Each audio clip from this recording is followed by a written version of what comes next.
afternoon! My name is Sophia Alison Albergil and this is my vlog. Ang topic po natin ngayon ay ang maling desisyon na aking nagawa. Guys, ikukwento ko po sa inyo ang nangyari po sa akin nung ako po ay grade 4. Nag-away po kami ng aking kaklase.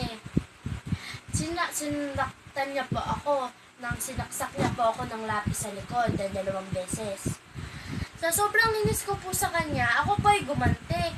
Sinabunutan ko po siya, tsaka sinuntok. Tapos, nagkagulo na po sa aming room. Tapos bigla pong dumating ang aming guro. Kami po ay napagalitan. At pinatawag po ang aming mga magulang. Narealize ko po na mali po ang aking ginawa. Nagpadalos-dalos po ako at nagpadala po ako sa aking damdamin.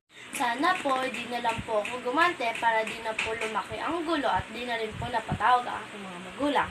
Nahihiya po ako sa aking mga magulang dahil pinatawag po sila ng aking guro dahil sa gulo na aking kinasangkutan.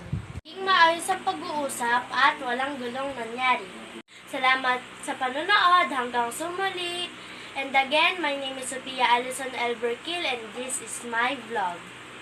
Bye!